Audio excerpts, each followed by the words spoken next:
आणि आता 25 मिनिटात पाहूयात 50 बातम्या. भुसावळमध्ये तापमानाचा पारा 43 अंशांवरती कायम आहे आणि शहरामध्ये ऊन सावलीचा खेळ सुरू असून वाढत्या उकाड्यामुळे नागरिक मात्र हैराण झालेत आणि काही ठिकाणी ढगाळ वातावरण आहे. मराठवाडा विद्यापीठात ड्रोन टेक्नॉलॉजी, स्पेस टेक्नॉलॉजी आणि ब्लास्टिंग टेक्नॉलॉजी यासारख्या संरक्षण विभागाशी संबंधित कोर्सेस नवीन शैक्षणिक वर्षात सुरू केले जाणार आहेत आणि त्यासोबत रात्रीचं कॉलेज सुद्धा सुरू केलं जाणार आहे. 4 जिल्ह्यातील महाविद्यालयात यावर्षी अंमलबजावणी करण्यात आली. पुण्यामध्ये ग्रामीण पोलीस दलाकडून मॅरेथॉनचं आयोजन करण्यात आलं आणि यावेळी नशामुक्ती संदर्भात जनजागृती करण्यात आली आणि पोलिसांच्या बँड पथकाच्या ज्योत स्वागत सलामीनंतर मॅरेथॉनला सुरुवात झाली. यावेळी अभिनेता सुनील शेट्टी उपस्थित होता. धाराशिवमध्ये ग्रामपंचायत निवडणुकीतील 405 उमेदवारांवरती कारवाई करण्यात आली आहे. निवडणुकीतील खर्चाबाबत कागदपत्र सादर न केल्यामुळे पुढील 5 वर्ष निवडणूक लढवण्यास बंदी घालण्यात आली आहे. जिल्हा प्रशासनानं ही कारवाई केली आहे. धाराशिवच्या परंडा इथे बस उलटून अपघात झाला. यात 45 प्रवासी जखमी झाले आणि पालकमंत्र्यांनी शासकीय रुग्णालयात जाऊन जखमींची विचारपूस केली. त्याचसोबत आवश्यक ते सर्व उपचार देण्याचे आदेश पालकमंत्री तानाजी सावंतांनी दिलेत. केंद्रीय गृहमंत्री अमित शहांचा मुंबई दौरा रद्द झालाय. 10 जूनला ते मुंबई दौऱ्यावरती येणार होते, मात्र भाजपच्या जनसंपर्क अभियानांतर्गत ते पुणे किंवा छत्रपती संभाजीनगरचा दौरा करणार आहेत. या अभियानांतर्गत पंतप्रधान मोदींची एक जाहीर सभा देखील होणार आहे. मुख्यमंत्री एकनाथ शिंदे आज दिल्ली दौऱ्यावरती जात आहेत. पुण्याहून ते आज रात्री दिल्लीसाठी रवाना होतील. दिल्लीमध्ये ते गृहमंत्री अमित शहांची भेट घेणार आहेत. महत्वाच्या राजकीय चर्चा करणार असल्याची माहिती सूत्रांकडून मिळाली आहे. सोयाबीनच्या दरात काहीशी सुधारणा झाली. बाजारपेठेत सोयाबीनला 4,700 ते 5,300 रुपये सरासरी भाव मिळालाय. तर एनसीडीएक्सच्या डिलिव्हरी केंद्रांवरती सोयाबीनचे भाव 5,150 ते 5,400 रुपयांवरती होते आणि देशातील बाजारात सध्या आवक आणि खाद्यतेलाच्या नरमलेल्या दराचा दबाव आहे. त्यामुळे दर पातळी कायम दिसू शकते असा अंदाज अभ्यासकांनी वर्तवलाय. देशातल्या बाजारपेठेत कापसाची आवक घटली आहे, त्यामुळे कापसाचे दर काहीसे वधारलेत. बाजारामध्ये कापसाला 7 ते 7,500 हजारांचा सरासरी भाव मिळालाय. खेडा खरेदीमध्ये कापसाला आज 7,300 रुपयांपर्यंत भाव मिळतोय. बाजारामध्ये या पुढच्या काळात कापसाची आवक कमी होत जाणार आहे, त्यामुळे दरात सुद्धा सुधारणा होऊ शकते. कांद्याची गुणवत्ता सध्या सुधारली आहे. एप्रिलच्या तुलनेमध्ये मे महिन्यात बाजारात चांगल्या गुणवत्तेचा कांदा आलाय, त्यामुळे दरात सुद्धा सुधारणा दिसून आली. तर कांद्याला सध्या प्रति क्विंटल सरासरी 700 ते 1,300 रुपयांपर्यंतचा भाव मिळतोय. हिरव्या मिरचीची आवक घटली असून उठाव वाढलाय, त्यामुळे हिरव्या मिरचीचे दर तेजीत आहेत. पुणे, मुंबई, नागपूर, नाशिक या मोठ्या बाजारात आवक घटली, त्यामुळे मिरचीला क्विंटल मागे 3 ते 5,000 रुपयांचा भाव मिळतोय आणि आगामी काळात मिरची आणखी महागण्याची शक्यता आहे. देशामध्ये यंदा काबुली हरभऱ्याचं उत्पादन घटलंय. काबुली हरभऱ्याला यंदा पाऊस आणि बदलत्या वातावरणाचा मोठा फटका बसलाय, त्यामुळे उत्पादकता कमी राहिली आणि यंदा उत्पादन 4 लाख टनांच्या आतच स्थिरावण्याची शक्यता आहे. क्विंटल मागे काबुली हरभऱ्याला 9 ते 12,000 रुपयांचा सरासरी दर मिळतोय.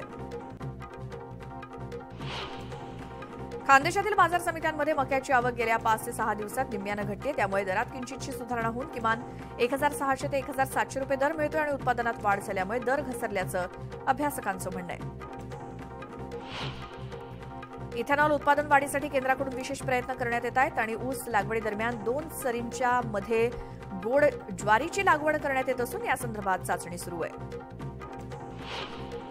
मुंबईमध्ये पावसाळ्यात रेल्वे मार्गावरती साचणाऱ्या पाण्याचा निचरा होणार आहे. यासाठी सीएसएमटी ते ठाणे स्थानकादरम्यान उच्च क्षमतेचे 166 पंप बसवण्यात आले, त्यामुळे रुळावरती पाणी साचल्यानं होणारा खोळंबा टळणार आहे. मुंबईमध्ये कचऱ्याचे ढीग साचल्यास चॅटबॉटवरून तक्रार करता येणार आहे. बीएमसीकडून व्हॉट्सअप चॅटबॉट नंबर जारी करण्यात आलाय आणि सोमवारपासून याची अंमलबजावणी होणार आहे. कचऱ्याचे ढीग असल्यास फोटो आणि पत्ता नागरिकांना अपलोड करावा लागेल आणि त्यानंतर संबंधित विभागाकडून पुढील कारवाई केली जाईल. ब्रिजभूषण सिंह यांच्या अडचणीत वाढ होण्याची शक्यता आहे. त्यांच्या विरोधात 2 महिला कुस्तीपटू, प्रशिक्षक आणि पंचांनी दिल्ली पोलिसांसमोर साक्ष दिली. दरम्यान मंत्र्यांची समिती आंदोलक कुस्तीपटूंशी चर्चा करणार आहे. राजस्थान विधानसभा निवडणुकीसाठी भाजपनं कंबर कसली आहे. अब नहीं सहेगा राजस्थान या घोषणेवरती भाजप निवडणूक लढवणार आहे. अशोक गेहलोत सरकारच्या कारभाराविरोधात ही घोषणा तयार करण्यात आल्याचं भाजपकडून सांगण्यात आलंय. अमेरिकेचे राष्ट्राध्यक्ष जो बायडन आणि फर्स्ट लेडी यांनी ओडिशातील रेल्वे अपघातातील मृतांना श्रद्धांजली वाहिली. याबाबत त्यांनी शोक व्यक्त केलाय. राज्यामध्ये उन्हाचा चटका वाढला असतानाच राज्यामध्ये पूर्व मोसमी पावसाला पोषक हवामान तयार होत आहे. आज मध्य महाराष्ट्र, मराठवाडा आणि विदर्भामध्ये वादळी पावसाची शक्यता आहे, तर महाराष्ट्रात तुरळक ठिकाणी गारपिटीचा आणि विदर्भात उष्ण लाटेचा इशारा हवामान विभागानं दिलाय. दक्षिण अरबी समुद्राचा बंगालच्या उपसागरातील दक्षिण भाग तसंच अंदमान निकोबार बेटांपर्यंत पोहोचलेल्या नैऋत्य मोसमी वाऱ्यांचा प्रवास संथ झालाय आणि मोसमी पाऊस मात्र सोमवारी केरळमध्ये आणि 10 जूनला महाराष्ट्रात दाखल होण्याचा अंदाज आहे. 5 जूनला अरबी समुद्राच्या दक्षिण पूर्व भागात चक्रीवादळ तयार होणार आहे. तसंच येत्या 48 तासात याच भागात कमी दाबाचा पट्टा सुद्धा तयार होणार असल्याचं सांगितलं जात आहे. गोंदियामध्ये उष्णतेची लाट पसरली असून तापमानाचा पारा 43.5 अंश सेल्सिअसवरती गेलाय. उकाड्यानं नागरिक त्रस्त झाले असून दुपारच्या सुमारास घराबाहेर पडताना नागरिकांनी काळजी घ्यावी असं आवाहन करण्यात आलंय. जळगावात शनिवारी ऊन सावल्यांचा खेळ पाहायला मिळाला आणि आजपासून 3 दिवस राज्यामध्ये येलो अलर्ट जारी करण्यात आलाय. उकाड्यानं नागरिक हैराण झाले असून सर्वजण पावसाची वाट पाहत आहेत. गडचिरोली जिल्ह्यामध्ये मान्सूनपूर्व पावसानं हजेरी लावली. वादळी वाऱ्यासह जोरदार पाऊस झाला असून आलापल्ली, नागेपल्ली क्षेत्रात सुद्धा पावसाच्या सरी कोसळल्या. त्यामुळे गेल्या काही दिवसांपासून उकाड्यानं हैराण झालेल्या नागरिकांना दिलासा मिळालाय. पंतप्रधान सन्मान योजनेअंतर्गत शेतकऱ्यांना मिळणाऱ्या निधीपासून केवायसी अपडेट अभावी जिल्ह्यातील एकूण 18% शेतकरी वंचित राहण्याचं चित्र. यात सर्वाधिक वैजापूर तालुक्यातील शेतकरी असून त्याखालोखाल पैठणचा छत्रपती संभाजीनगरमध्ये क्रमांक लागतोय. सोयाबीन आता राज्याचं मुख्य खरीप पीक बनलंय. दरवर्षीच्या पेऱ्यातून सरासरी 49 लाख टन सोयाबीन उत्पादित करण्याची क्षमता शेतकऱ्यांनी मिळवली आणि कृषी विभागानं घरच्या बियाणांचा वापर करण्याबाबत सातत्यानं घेतलेल्या अभियानाचा चांगला परिणाम दिसतोय. धाराशिवमधील शेतकऱ्यांना 2020 मधील खरीप हंगामातील पिकांच्या विमा रकमेची प्रतीक्षा करावी लागते. पीक विम्याची 109 कोटींची रक्कम शेतकऱ्यांना देण्याबाबतचा निर्णय सर्वोच्च न्यायालयानं दिलाय. मात्र अजूनही ती रक्कम शेतकऱ्यांना मिळालेली नाही. ही रक्कम कधीपर्यंत मिळणार असा सवाल संतप्त शेतकऱ्यांनी विचारलाय. मावळमधील तुंगकेला परिसरातील गावात एसआरटी पद्धतीनं भात लागवडीला सुरुवात झाली आणि एसआरटी तंत्रज्ञानामुळे भात लागवडीवरती होणारा वारेमाप खर्च कमी होतोय. त्यामुळे बहुतेक शेतकरी भात लागवडीसाठी एसआरटी तंत्रज्ञानाचा वापर करतायत. कमी उत्पादनामुळे डाळीची होणारी दरवाढ रोखण्यासाठी केंद्र सरकारनं साठ्यावरती मर्यादा आणली आहे. या अंतर्गत किरकोळ दुकानात कमाल 5 टनांपर्यंत साठा करता येणार आहे, तर घाऊक विक्रेता 200 टन डाळीचा साठा करू शकतो. भुसावळ शहरातून वारंवार होणाऱ्या तांत्रिक अडचणींनंतर आता शहराचे पाणीपुरवठा पूर्वपदावरती येतोय. शहराला शनिवारी हातनूर धरणातून आवर्तन मिळाल्यानंतर शहरामध्ये पिवळ्या रंगाचा आणि शेवाळ्याचा दुर्गंधी असलेला पाणीपुरवठा झालाय आणि त्यामुळे पालिकेच्या कारभाराबद्दल सर्वसामान्य भुसावळकरांनी संताप व्यक्त केलाय. पाण्यामुळे उन्हाळ्यात डायरियासारख्या जलजन्य आजार आता वाढण्याची भीती आहे.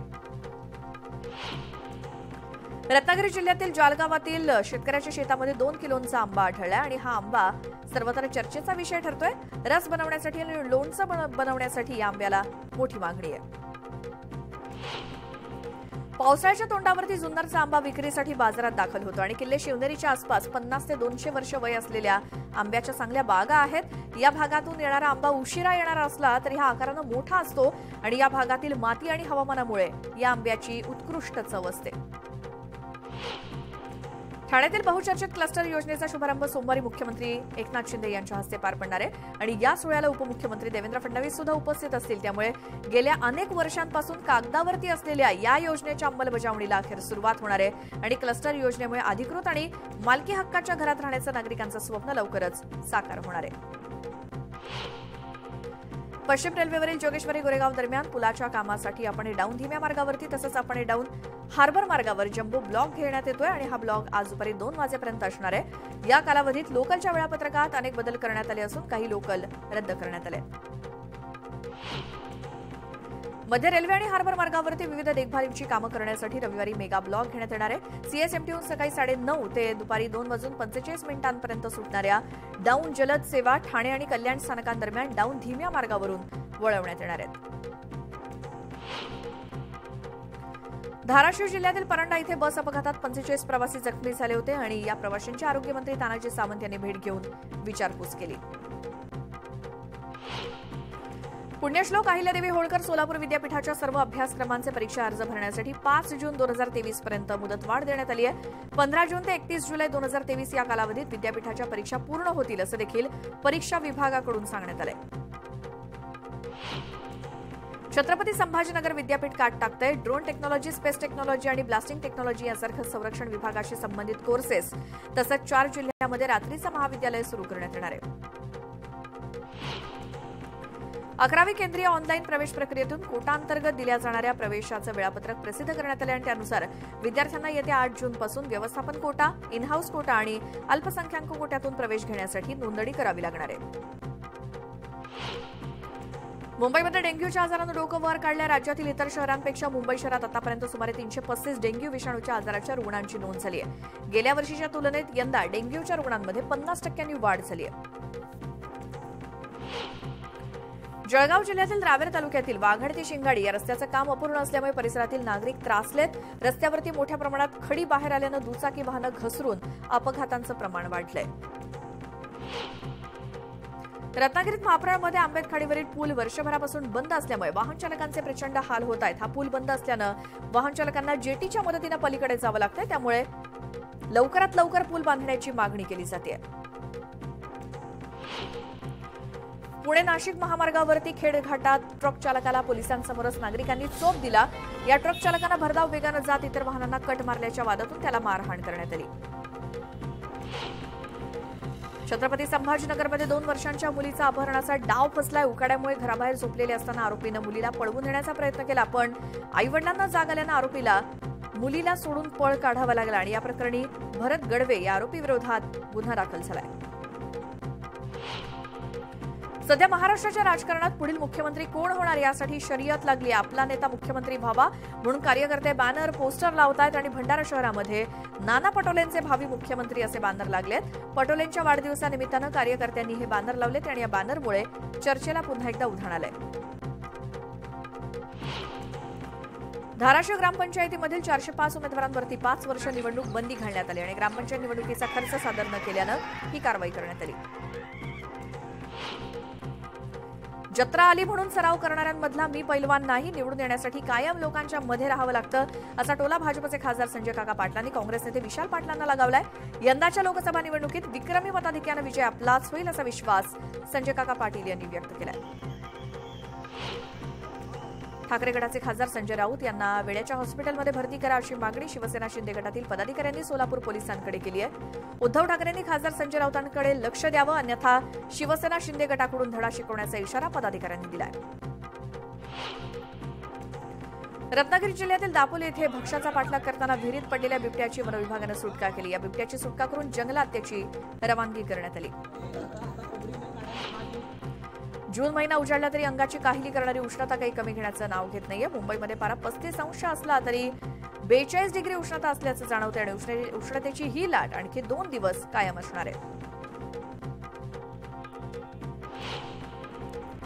मुंबईमध्ये सार्वजनिक ठिकाणी साचणाऱ्या कचऱ्याच्या ढिगाबाबत केलेल्या तक्रारींचं निराकरण व्हावं यासाठी मुंबई महानगरपालिकेनं व्हॉट्सअॅप चॅटबॉट क्रमांक उपलब्ध केला आणि या क्रमांकाच्या माध्यमातून करण्यात येणाऱ्या घनकचराविषयक तक्रारींचं निराकरण करण्यात येणार आहे. दानापूर पुणे एक्सप्रेसमधून तस्करी होत असल्याच्या संशयातून पोलिसांनी 59 मुलांना ताब्यात घेतलं होतं आणि यातील काही मुलांना जळगाव इथल्या बाल सुधारगृहात ठेवण्यात आले आणि या मुलांच्या भेटीसाठी बिहारमधून त्यांचे पालक जळगावात दाखल झालेत. सांगली शहरातील काँग्रेसच्या नगरसेवकांना हवेत गोळीबार केल्याच्या घटनेनं खळबळ माजली. गांजा ओढणाऱ्या तरुणांना हटकल्यानं तसंच पोलिसात तक्रार दिल्याच्या रागातून तरुणांच्या टोळक्यानं नगरसेवकावरती हल्ला केला आणि यावेळी नगरसेवक पाटील यांनी जमावाला पांगवण्यासाठी स्वसंरक्षणातून हवेत गोळीबार केला. या प्रकरणी दगडफेक करणाऱ्यांचा पोलीस शोध घेत आहेत. सांगली जिल्ह्यातील मिरजेत अल्पवयीन मुलीचं अपहरण करून तिच्यावरती अत्याचार करून मारण्याचा प्रयत्न करणाऱ्या आरोपीला पोलिसांनी जेरबंद केलंय. पीडित मुलीला रुग्णालयात उपचारासाठी दाखल करण्यात आलं असून आरोपी प्रसाद मोतुगडेला पोलिसांनी अटक केली आहे. सांगलीच्या बेडगेमध्ये आज कर्नाटकी बेंदूर सण उत्साहात साजरा होतोय. बैल पळवून कर तोडण्याची प्रथा आजही कायम आहे आणि वटपौर्णिमेच्या ज्येष्ठ नक्षत्रावरती बेंदूर सण साजरा होतो. हा सोहळा पाहण्यासाठी ग्रामस्थांनी मोठ्या संख्येनं गर्दी केली. इथे एक छोटासा ब्रेक घेऊन लगेच परत येऊयात. पाहत रहा न्यूज 18 लोकमत.